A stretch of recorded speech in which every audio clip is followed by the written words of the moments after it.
Good morning, good afternoon, good evening, TV land. Welcome to Taboo Talk with Ray and Steve. I'm Ray Amanat here at the Webeam Studios in Port Richey, Florida.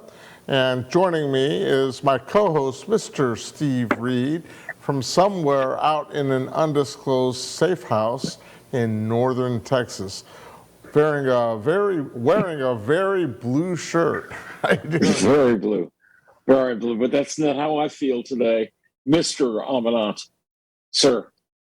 So this show today is going to be pretty much out of this world. I mean, I'm excited to bring back a past guest that we've had, Mr. Jeff McKissack, who his career, we'll let him talk to you about it, is more about personal safety and defense.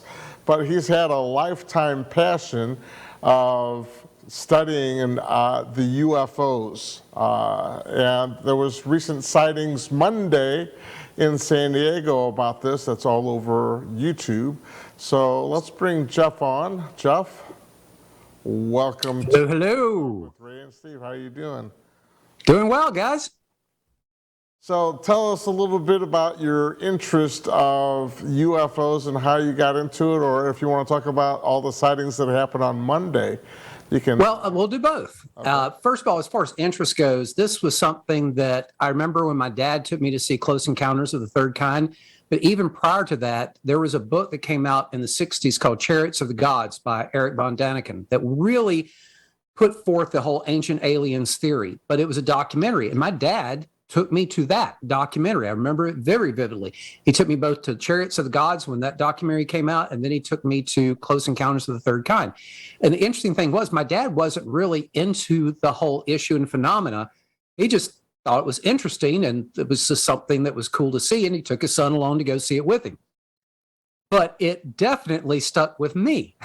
I think most to his chagrin over the years, he may have regretted that decision later because I just never lost the fascination. I found that, Loch Ness, Bigfoot, anything that had a mystery to it. Probably one of the reasons I grew up doing magic. I love mysteries.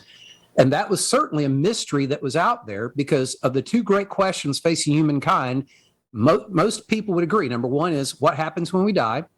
And number two is, are we alone in the universe? Well, we only know the answer to number one when it actually happens to us.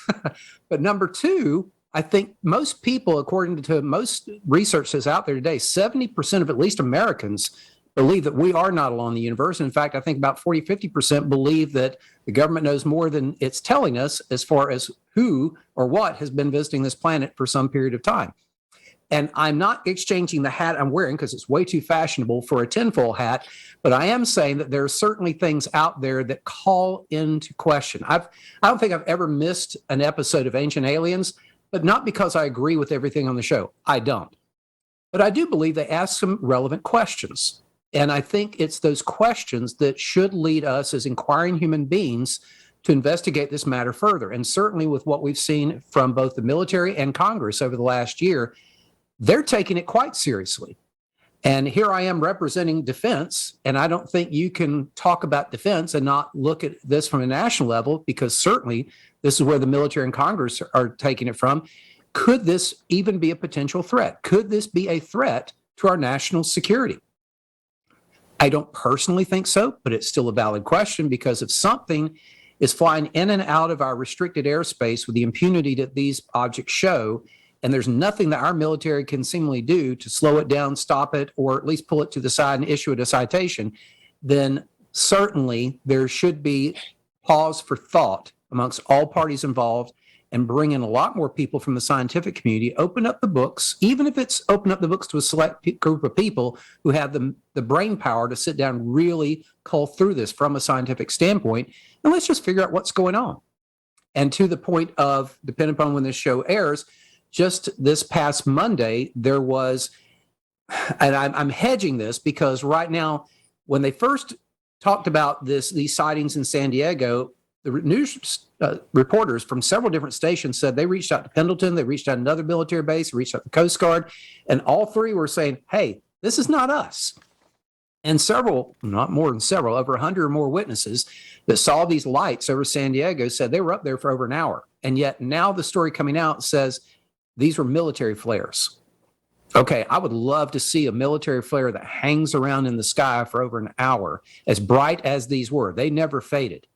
And not only that, but move in certain patterns while they're up there for over an hour until they just finally disappeared. They didn't drop. They just kind of disappeared and blinked out. And again, these were not only seen by hundreds of people, but over several cities and suburbs beyond the San Diego area with very, very clear video footage. Again, it just begs the question, what the heck is this? So I think, again, we come back to this thing about this mystery that's out there that finally, I think, is being taken seriously. I am not, let me repeat, I am not saying that this is extraterrestrial. I'm not saying these are little green men from Mars. I'm not saying anything because I'll be honest enough to say, I don't know. And I think the honest people out there are also saying, we don't know. So if we're all on that same page, then guess what?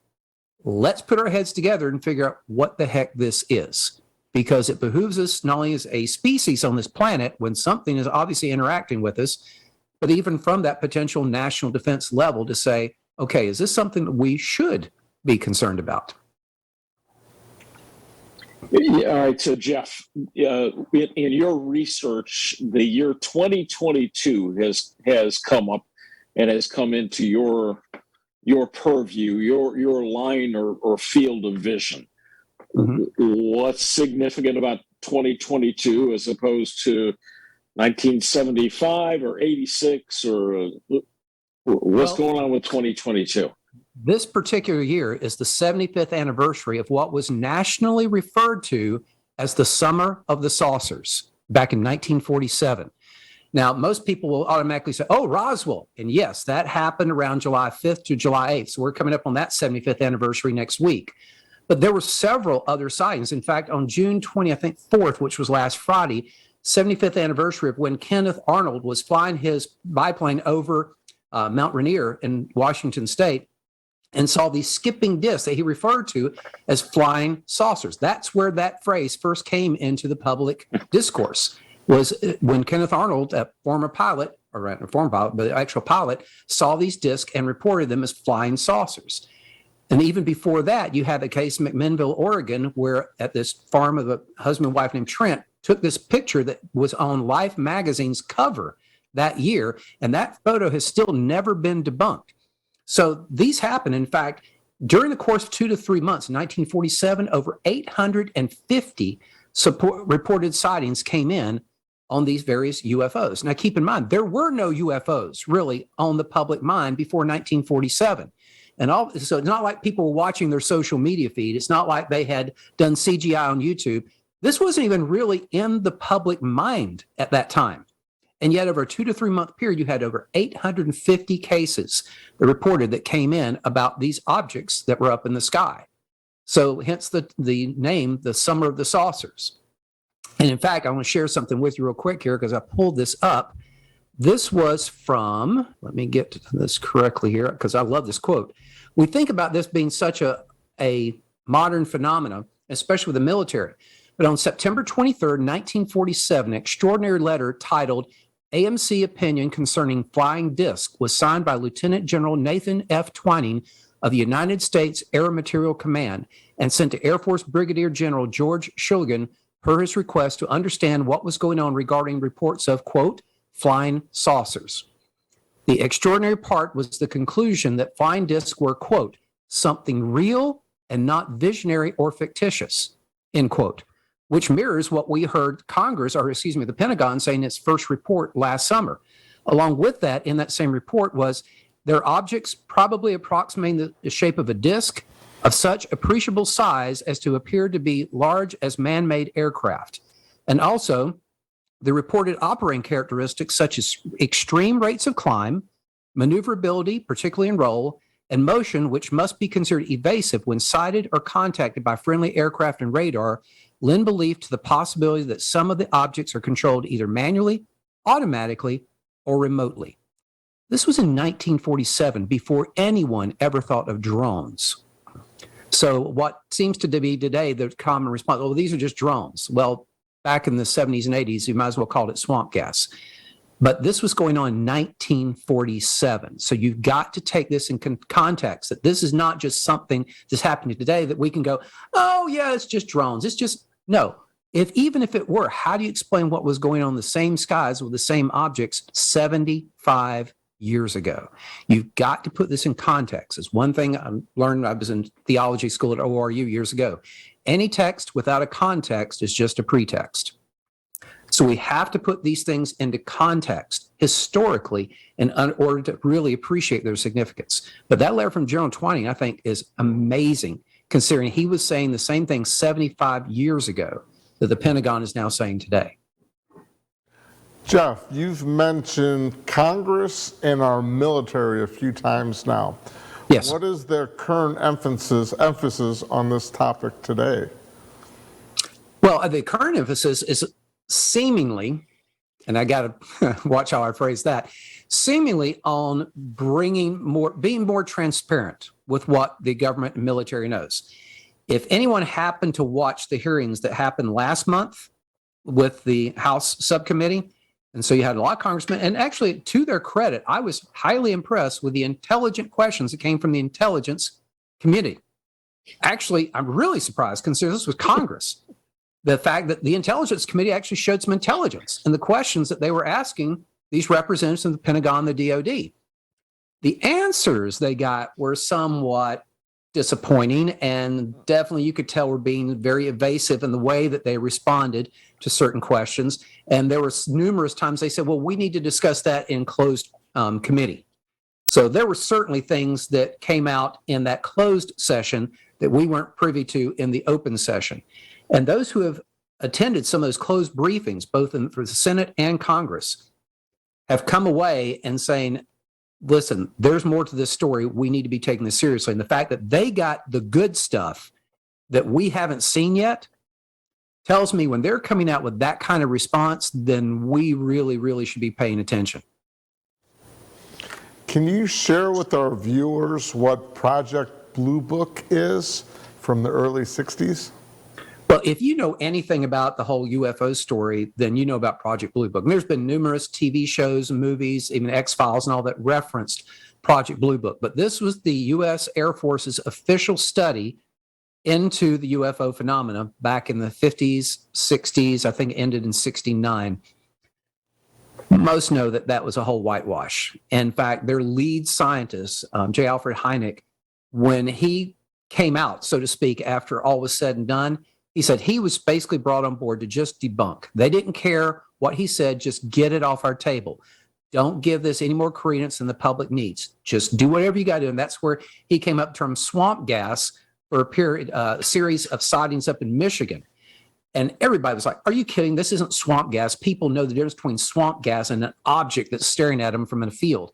In fact, Gerald Ford was a congressman or a U.S. senator at that time before he became president. He wasn't happy with the response either and called for a congressional hearing into the topic. It never happened. But even Gerald Ford was going, yeah, swamp gas ain't cutting it. My constituents are smarter and they know how to discern swamp gas from an actual object that's floating around in the sky. It wasn't hallucinations. There were too many good people with reputations that saw this and said it was real. But when you look at Project Blue Book, that was basically the government's official response. But there were two projects even before that that Truman put into play and Eisenhower backed up as well, Project Sign and Project Grudge, that led to Project Blue Book. And so the fact that even in the congressional hearing that happened last month, the representatives of DOD and the Naval Intelligence Office were saying, yeah, we really haven't looked at things in the past. We're only concentrating on what's kind of current today. Who does not look at history? Would you go into a battle and not do your homework on your enemy? And yet that seemingly is what the Pentagon, the DOD is saying to us, the fact that, yeah, we're not going to look at anything that's happened in the past, even though you have memos like was there from General Twining, even though you have Project Sign, Project Grudge, numerous reports from FAA and others and civilian responses, as well as the military. But we're not going to look at any of that. No, we're just keep our blinders on, just look at these cases in front of us right now. Why is that? Well, because basically we've been lied to for 75 years. And that's kind of obvious now. And the fact that we've been told for years after Project Blue Book completed in 1969, that the Air Force and government said, there's nothing to see here, folks. Go on with your lives. Nothing to see. We're done with this. There's nothing to be done here any further. We're stopping the investigation. Well, we know better now. In fact, they've as much as admitted it now that over the decades since 1969, the government has continued to study this phenomenon. And not just our government, so has Russia and China as well, because they've been experiencing the same phenomenon as us, which is why we know it's not Russia and it's not China. I'm curious as to how much money our government has actually spent on studying this phenomena. Well, we know from Project ATIP and actually ALSAP, that was the precursor to ATIP, from 2008 to about 2007, 2008 to about 2012, $22 million was actually designated by Harry Reid and some of the committee that had access to Black Ops money to look into the phenomenon. 22 million, which in the defense budget, that's pocket change. So not a great deal of money has been spent, but this is where Marco Rubio and Senator Kristen Gillibrand, New York, they're pushing for more money to be spent because they do look at this as something serious, both from a defense standpoint, as well as a cultural standpoint, as well as constituent standpoint. People want to know, again, 70 to 80% of people think there's something out there. In fact, Congressman Tim Burchett of Tennessee, he did a shirt. He said, more people believe in UFOs than believe in Congress. And he's right. So he actually had a T-shirt made up for that for his campaign. And he's raising a lot of money off of that T-shirt for his own campaign. And he's been hilarious. You want somebody, you're talking about unplugged. He's a good old Tennessee boy. And when he comes on there, he's been on numerous TV shows. And they ask him about, well, Congressman, don't you think this could be China, Russia? He said, oh, come on. If it were Russia, Putin would fly that thing over, land it right on the White House lawn, ride his unicorn out, and challenge Joe Biden to a wrestling match. Then get back on there and fly back to Mother Russia. I'm king of the world. And he said, if it was China, we'd all be speaking Chinese right now. Because if they had that kind of technical ability, we'd all be done for. And he said, if it were us, we'd be knocking everything else out of the sky out there. So it's not us and it's not them. And the very fact that a couple weeks ago, NASA has now announced that they are starting an official independent study into UAPs, unidentified aerial phenomena. And the same week that NASA announced that, its counterpart in Russia announced the same. Their astronomers and scientists are looking at this phenomenon just like ours. Well, we have to take a commercial break from one of our sponsors, and that sponsor is Defenders Gateway Coffee. I've been affiliated with Defenders Gateway because I do a lot of good things for first responders and our retired and active duty military.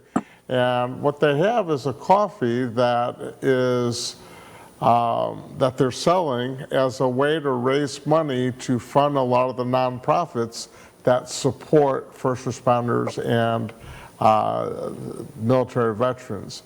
So there's a video that we've got coming up that kind of talks about Defenders Gateway. If we can pull that up real quick. It's finally here, Defenders Gateway Premium Coffee. Order yours today by land, sea, or air. Every day, millions of Americans sacrifice everything to put out our fires, mend our wounds, heal our sick, and protect our loved ones.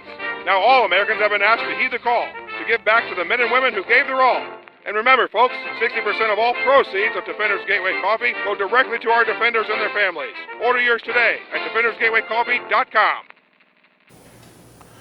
So if you'd like to support Defenders Gateway, our first responders and our military, go to defendersgatewaycoffee.com to purchase any of their coffee blends. They do come in a Keurig and help support all the wonderful nonprofits that they work on. You can see the nonprofits that they support on their website.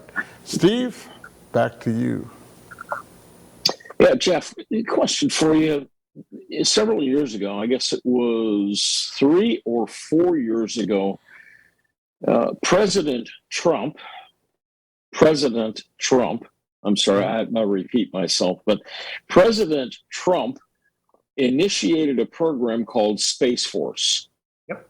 How do you think that plays into this whole thing? And we've had a space station that has been circling our globe for a number of years. Do you think there are any sightings or any relationships there? And then I've got a follow-up related to some of the recent congressional hearings. So what do you think about Space Force and our space station? Well, that raised more than a few eyebrows, mine being a couple of them, when President Trump did so. In fact, you may recall that he did an interview with George Stephanopoulos when George asked him about these pilots that were coming forward with these stories, especially the Tic Tac that happened back off the Nimitz in 2004. And President Trump said, I trust our pilots, and they're coming to me with some very interesting stories. I've been in the briefings, and there is a story to be told. Then when Donald Trump Jr. asked him about later on in the interview, hey, Dad, how about Roswell? You're going to declassify that? He became very cagey on his response, saying, a lot of people ask about that, and that's a very interesting story. He looked off camera and said, don't know if we're going to be able to get into that, basically. And so it was almost like he was taking a cue off camera from somebody saying, okay, back it off a bit. Don't say too much, because if there was ever going to be a president who was going to divulge it and blow the top off of it, I thought it was going to be him. I really did. I thought he will not be able to resist the power of that tweet if he ever got a hold of it. But he's not the only one. Just last week, I saw an interview on James Corden with Bill Clinton, and Reggie, his band leader, asked him, said, so President Clinton, with all these reports now in Congress, these hearings going on, what is your take on the current situation with these UAPs? And there was that audience chuckle, how there typically is when a question about this is brought up. And Bill Clinton stopped. He said, no, he just asked a legitimate question. And he went on to a discourse, much like Barack Obama did, saying, listen, our military, our leaders are telling us there's something up there that we can't identify, we can't maneuver like they do, and we don't have an explanation for. The question, the mystery, if you will, is a valid one. And again, you've had Jimmy Carter also saw a UFO. Ronald Reagan reported a UFO. People made fun of Dennis Kucinich when he was in the presidential races, and they questioned him on stage and made him a laughingstock for it. But I thought, you had two former presidents that actually made official reports of UFOs, Carter and Reagan. You had Gerald Ford that called for a congressional hearing after his constituents were written off under swamp gas. That were three consecutive presidents that had some contact to this subject matter. And yet we made fun of Dennis Kucinich when it was brought up. Nobody's laughing today. In fact, I think, and again, to Trump's credit, I appreciated what he said there. I appreciate the fact he was seemingly taking it very seriously. So, again, I'm not sure how much even the commander-in-chief is read into everything. You would think they would know everything. That I don't think anybody in the know, and I'm not just talking about Roswell or whatever. I'm saying there's probably a lot that they want to make sure that the president has plausible deniability. And so there's certain things that are probably purposely kept from them for their own protection, should they ever be called to testify for whatever reason. So I don't blame any of the former presidents on this, but I do believe that there's a lot more that is known than is being disclosed. Yeah, so, Jeff, two things in relationship to that. We have a guy that is currently residing at the address 1600 Pennsylvania Avenue. Yep. I'm not going to say he's my president, but anyway. And there are reports that he has diminished mental capacity. I wonder if somebody, an astute reporter, were to ask him a question about any of these things, if he would just divulge some different things. Well, someone already has. It came up in a press conference a while back after Barack Obama said what he did on James Corden. And they said, the former president, your former commander-in-chief, had this to say on James Corden. What's your response? And President Biden's response was, you need to ask him about that, and kind of sloughed it off and just left it at that. So certainly, if he knows something, but he was part of that Gang of Eight along with Harry Reid. I think he probably knows a little bit more than he's putting on to, but at the same time, I just don't know that he really even has that much of an interest in learning more about it. So it is what it is, and we'll see what happens with the next administration that possibly goes in. But, again, I think that not everything is made privy to presidents and former presidents just so that they can protect them from that aspect of plausible deniability.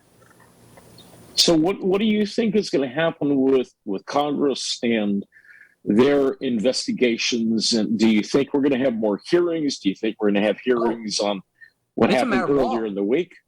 No, it's a matter of law now. There is an amendment signed into the NDAA, National Defense Authorization Act, that President Biden did sign in December, that was sponsored by Kristen Gillibrand of New York, Democrat, but she was working with Marco Rubio on the Republican side. This, talking about something's getting bipartisan support, this issue actually is. And so in the Gillibrand amendment, it requires now the Pentagon, DOD, NSA to make an annual report until 2026 by October 31st every year. That's now law, that they have to make a report.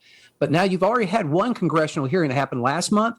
I think when you see all the stir die down from the January 6 hearings going on right now, there is already rumors that there's going to be another hearing, except this one may be by the Senate rather than the House. They are not letting this go. If you happen to see the hearing that happened last month, Representative Mike Gallagher, a Republican from, I hate that I didn't get it. I don't know if it was Ohio or Michigan or somewhere there, former Marine, that guy was on fire. He was asking some very pointed questions. He's one to watch on the political scene. Mike Gallagher. Somebody can look him up, find out where he's a rep from. But man, kudos to that guy, because he asked some extremely pointed questions, to the point, I think you saw the DOD and naval representatives squirming a little bit in their seats with some of the questions, the two main ones that he asked them. And not only that, but as a point of record, he had a document referred to as the Wilson document, and I don't have time to go into that. But Google it, Wikipedia, whatever, regarding the Wilson document UFOs. That was from a U.S. Navy admiral querying into this whole phenomena, and supposedly was turned down by certain aerospace companies saying it's a need-to-know basis and you don't need to know. And he was an admiral that was turned away. And he divulged this to someone that became part of this Wilson memo. Mike Gallagher held it up and asked it be actually submitted into congressional record, and that was approved. That document is now a matter of public record in the U.S. Congress. And if you actually do a little research and read what that document entailed, including talking about potentially recovered craft or materials, holy flippin' cow. Jeff. Wisconsin. Yeah. And he's freaking awesome. That guy, if I lived there, he'd have my vote in a heartbeat. Not just because of what he did there, but just you get the impression watching that guy on camera. He's got it together. He's definitely on the ball. Jeff, with Sir. all the video games, all the movies, Star Wars, Star Trek, do you feel that the stigma of aliens and what they represent, video games, my favorite game was Space Invaders growing up, but do you feel that the stigma is slowly fading away because of everything that we see through movies, TV, and videos? I think it's rapidly fading away, as evidenced by what happened with James Gordon, with Bill Clinton on the other week. The fact that when President Trump was queried by George Stephanopoulos as well as Don Jr., there was no giggling, there was no laughing. They were actually saying, no, this is serious. When Barack Obama was asked, he calmed the audience down and said, no, this is something that we need to be addressing. These former presidents and well, not current president, but the former presidents have all been coming out and saying, no, there's something here. There's a story to be told. And the fact that this has now become a part of congressional record as well as congressional and potentially upcoming senatorial hearings, the fact that the Pentagon, the DOD, is having its feet held to the fire by law to submit a report every year, at least until 2026, on what they're learning, what they're finding out about this phenomena. And these hearings are only going to get more and more direct and pointed, and I think potentially heated. Because here again, I think there are people behind the scenes that know more. And I don't want to say that they're purposefully keeping it from us, but so many of them have signed NDAs and they're held to security clearances that can't speak. And so one of the things that right now is working behind the scenes is potential immunity to allow certain officials to come forward and tell what they really know without being held in contempt or being held to their NDAs, which if that happens, anti-bar the door. You're talking about something that will definitely be in the media. And by the way, it was no coincidence that October 31st was picked for the date for those reports to be due by the Pentagon and the DOD before Congress. Because think about what happens around the first week of November, election days.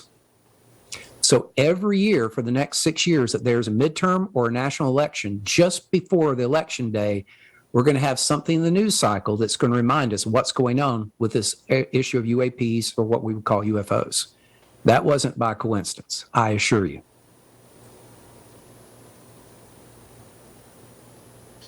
So, Jeff, there's a lot of stuff that's going on. There are a lot of stories that have been covered up or not revealed or hidden from the public view. What do you think is the reason for all of the secrecy? And also, what are some of the top cases that you have seen or heard about? What's going on? Why all the secrecy? And again, there are people with much more gray matter between their ears than mine who have really looked at this. And I think for the most part, because we still don't know. And think about it, that's an embarrassing position to be in for the military, knowing how many billions, if not trillions of dollars that we spend on defense, and for them to come back going, we don't know. That's kind of embarrassing. And so I can understand why they want to downplay a lot of it, or it's not so much a matter of secrecy. I think it's a matter of embarrassment. But you know what? The most honest answer you can ever give is to simply say, we don't know. And I think American public is ready for that response, for them to at least admit, as they have, basically, they said last year in that report, yes, this phenomenon is real. We don't really know what it is, but it is real. That pretty much was settled by their report last year. The hearings this year forward that a bit, because now they went from 144 cases last year, only one of which they could actually explain away. 143 out of 144, no one could explain the military. Let that sink in. But this year, and the hearing they had last month, they said now they have over 400 cases of military pilots and personnel that they have now to investigate. That's a lot of cases. And I'm not saying they all happened in the last year. It's just now the stigma, to raise the question earlier, the stigma has been brought down to the point that now the pilots and these military personnel are coming forward saying, yeah, I was one of those that saw something, and they're coming forward with their stories. As far as the other part of the secrecy is, first of all, they don't know. Secondly, it could be embarrassing. Third, there's always been that thought in the intelligentsia, the academia of military and the government, that they know better and that we can't handle the truth. I think we can. And I don't know that it would really be a blip on our radar today if they were to literally drop that truth bomb and say, you know what, guys, we got a story to tell you. Sit down, because this is going to be an interesting one. And I think most people go, you know what? Okay, we're ready for it. Tell us the truth. The whole truth, and this time, nothing but the truth. And I think that's all the American public is asking for. I think there's a problem with that, though, Jeff, and that is, You think?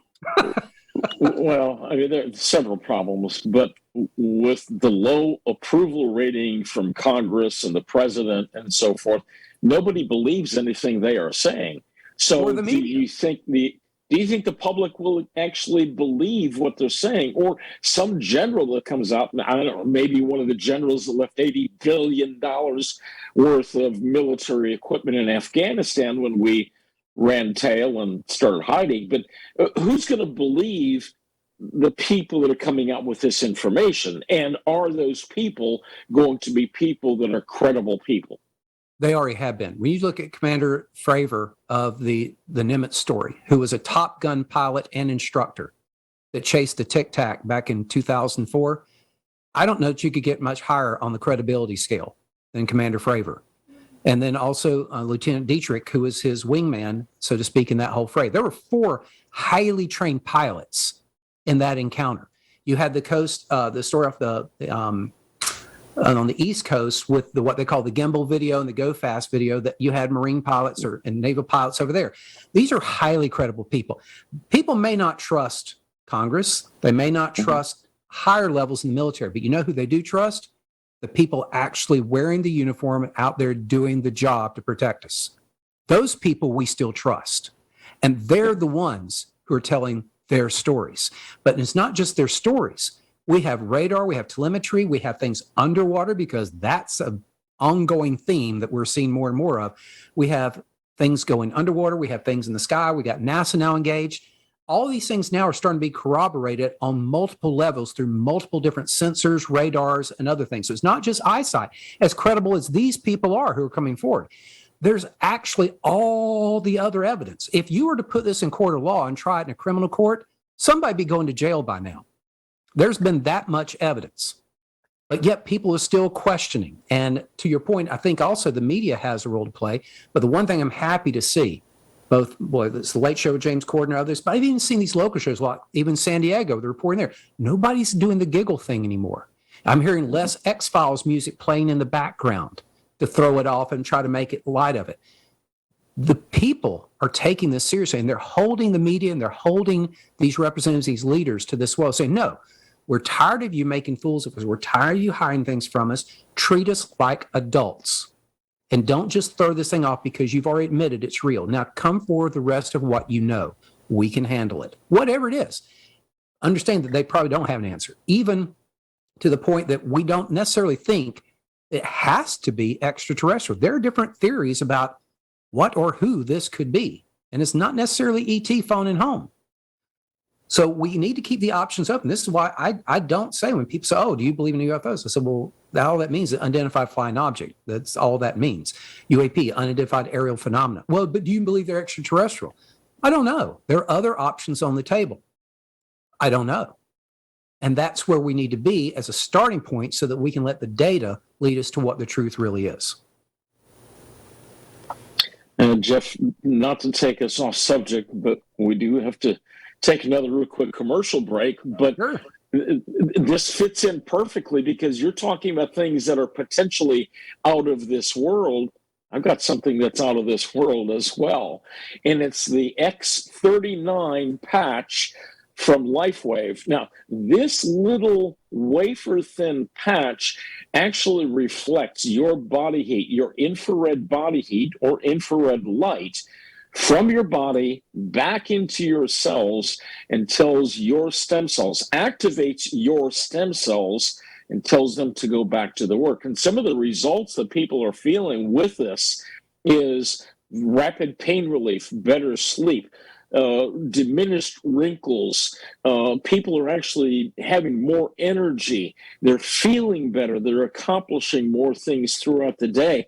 There's so many different things that this little stem cell patch that everybody said couldn't happen.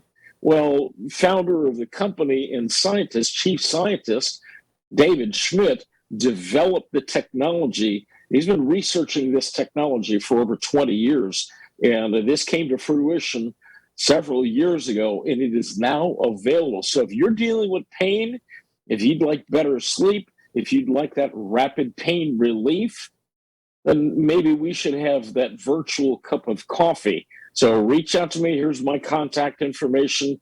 I'd love to sit down and visit with you and see if we can get you a sample of one of these out of this world LifeWave X39 patches into your hands. Reach out today. Steve. Ray, back to you. Steve, how do we know an alien didn't visit the creator of LifeWave and kind of mind melded the technology into him, so he came up with it? Well, and he did put it in a disc shape too. Yeah. He did put it in a disc shape. Yes, there is no question. So, and it's reflecting light. So, Jeff, we're talking about all these different things. It's light sources, and so there's something to light. I mean, that goes all the way back into biblical times. So, one of the first things that God did was created light. So it's pretty amazing technology. So, Jeff, right, let's get us back on track. Jeff, speaking of biblical times, I'm going to be devil's advocate, and I'm going to play the No pun intended. role. Yeah, I'm going to play the role of a skeptic. where a skeptic might say, you know, if they were real, why don't they just fly over to the White House and introduce themselves to our leaders? Or with all the photos, with the amount of technology that we have with cameras, the advancement of cameras, the advancement of telescopes, why is all the pictures that we get real grainy or blurry? Why can't we get clearer shots or cleaner shots? And those are both extremely fair questions to ask. So let's look at both of them. First of all, as far as, okay, the first one was the White House lawn. Yes. Yeah.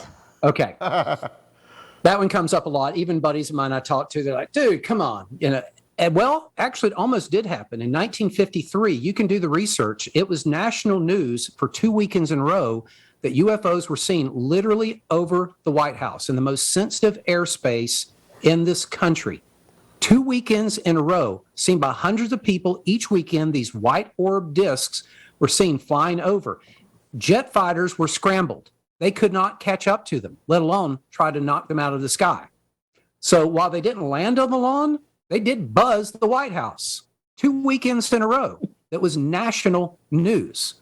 So there again, but I also go back to Michio Kaku, who's one of my favorite scientists out there. Someone asked him this, and he said, that would be like asking, okay, if you're driving down the road, why didn't you stop out of the car and go over to the anthill on the side of the road and introduce yourself to the queen of the hive, or the queen ant? Why would you? You don't have to necessarily respect the authority structure of the anthill when you are operating obviously above their grade level. And I think that's what you have to look at here. If this intelligence, whatever it is, whether it's remote or real, whether it's from outer space, inner space, or the space in between, as Elizondo put it, I love that phrase, whatever it is, if it's that advanced, it doesn't have to be at the beck and call of our authority structures. It can contact whoever wants to contact, and maybe not contact anybody at all. How many times do we go out into the wild, whether it's gorillas or whether it's cheetahs or whatever animals that our photographers or other people are studying? We have no direct interaction with some of those animals. We're just there to observe. We do it all the time. So why not think of some type of species or some type of civilization, maybe far, far more advanced than us, just taking an interest in us, going, who are these kind of weird creatures down here? I think Joe Rogan put it best. He said, we are probably the best reality show in the universe. If nothing else, they could be coming by here just to see what the Kardashians of the universe are up to this week. I love those There's analogies. that. I love those analogies. And then as far as the blurry images, someone actually joked the other day, said, maybe the aliens are actually blurry. What makes you think that? I thought that was hilarious. Somebody finally said it. But the other part, I think, is there has definitely been hinted at from several congressmen and senators in those closed-door meetings that there are images that absolutely would put this issue to rest if we saw what they saw, because they got to see the really good stuff that were taken by certain types of cameras and certain types of equipment that we just don't want our adversaries to know we have, to be able to take those level of quality photos, especially if, and I'm hinting at this tongue-in-cheek, if some of the images happen to be caught over foreign countries that we should not be looking into at the time. And those were the images seen. Interesting. Ray, I think I've got the answer to your question about landing in the White House lawn. If these aliens or whatever they are, if they were looking for intelligent life forms, why would they be in Washington? Just saying. Well, I'm thinking more like Dallas. You had the Easter Bunny waving at the president. We don't even know if the Easter Bunny. Well, that's why I said if there was ever a zombie apocalypse broke out, I would want to be in the heart of D.C. because the zombies would die of starvation before they ever got to me. They're after brains. Yeah, there's probably a lot more intelligent life in Dodge City, Kansas, or who knows where, out in a wheat field in Kansas or Nebraska. A question I didn't answer that Ray asked, and it just dawned on me, is some of the high-profile cases. Well, two I think are extremely important and pivotal. One of them happened at Ariel School in Zimbabwe, Africa, where several hundred elementary children saw, and so did teachers, and I was there, saw a craft that not only came to the school but landed and beings got out. And there's now a documentary out called The Ariel Phenomena. That's a fantastic documentary, and these are little kids that drew the pictures. And when you look at several hundred of them that drew the same images, there's something compelling there. And then the Westall case in Australia that happened, I think, about 20 or 30 years ago, it's almost the identical thing. I know beings got out. There were just saucers that showed up, but both hundreds of students and teachers alike saw these craft that hovered over the school and landed in a nearby field. Nothing got out. But again, these are kids. One thing we know about kids, it's really hard for them, especially collectively, to come up with that kind of story and have that kind of corroboration. It's just not in their wheelhouse or bandwidth to do that. And yet that happened in two significant cases. But certainly you have the military encounters, but I look at those two elementary school situations, those are some very compelling stories. Well, and I think we're going to have more and more of those compelling stories that are going to come out. And to the technology issue, I don't know if you've seen the movie Dinesh D'Souza came out with month and a half ago, 2,000 Mules, where you're looking at some of the technology of watching and tracking all of those mules that were taking the ballots to the different ballot boxes and how they are able to track people using cell phone technology. So that's one thing. And then you think about the technology, GPS technology, and how a cruise missile can, go 5,000 miles and go into a specific window in a specific building. So we've got the technology that's out there. They're just not releasing that technology or those images yet. So, Jeff, when do you think they're going to start releasing those images? Do you think this is something that's imminent for us? Do you think it's going to come right at the end of October, right before the election? What do you think the timeline is going to be for them to actually start revealing, honestly, what's going on? I don't think they will ever be released. I think, if anything, they'll be leaked. There again, because some of the images and where the images happen to capture these craft would compromise certain aspects of national security. And that's why, in some regards, I don't even necessarily look forward to some of the leaks, because I wouldn't want to endanger our capabilities with our adversaries knowing what our capabilities are as far as the optical aspects are concerned. But I think some of the more prosaic ones that could be released, I think there's more coming for sure. And the other part is, if the immunity aspect is resolved within Congress, where people who are in the know can at least come forward, and people who would be trusted if they do come forward, because these are scientists and others that would actually relay what they know and what they've seen, and even be able to have some of the Congress people say, we can't show the images, but we can tell you what we've seen. Even that might help the thing along. But I don't think there is a timeline for disclosure. I think it's going to be a slow drip towards disclosure. I don't think it's going to be a happening. I think it's going to be a process. And it's already started. It really started with that report last year. But it's continuing both this year with the report that's due by October 31st, the congressional hearing, and what could very well be soon, the upcoming senatorial hearing. Real quick, as we're running short on time, the people that are very religious, how do you deal with them? I think part of the reason why nobody wants to talk about this or show that it's real is because then their faith in God, their faith in Jesus, or whoever the prophet is for their religion, might all just be vanished or gone away or debunked. How do you answer that? And again, this has to come from me personally, but my degree was in church ministry and biblical literature from Oral Roberts University years ago. I am a person of faith. If anything, this widens my faith. This doesn't diminish it. It doesn't negate it. It widens it. It makes God a whole lot bigger. And Billy Graham was once quoted as having said, if you think that we are the best that God can create, then you have a very, very low view of the Almighty. And so I think that brings things into perspective. Even the Vatican has come forward and said, you know what, it's probably real. And we'll be the first to recognize and baptize them if they choose to visit Earth and make contact with us. So I think that some of the world's really, well, first of all, in the Indian religions, and not Muslim, but Indian, when you're talking about the Vedas and the other, they had aliens all throughout them in flying machines, the Vidamas and stuff. I mean, gosh, it's all over their literature.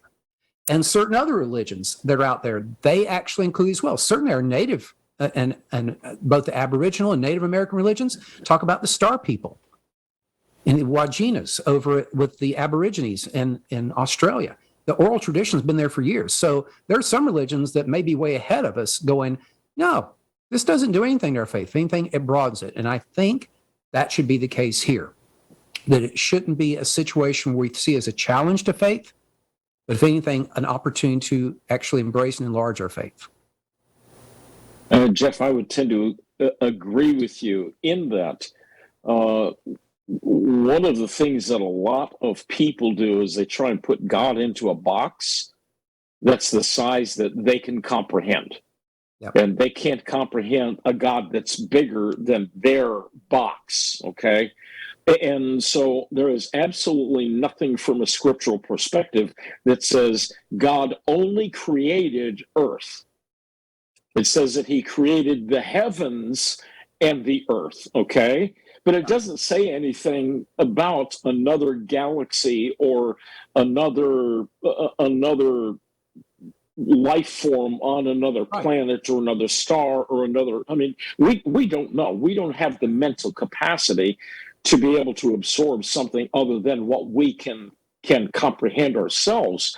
So I have absolutely no problem with the idea of there is another life form that's out there.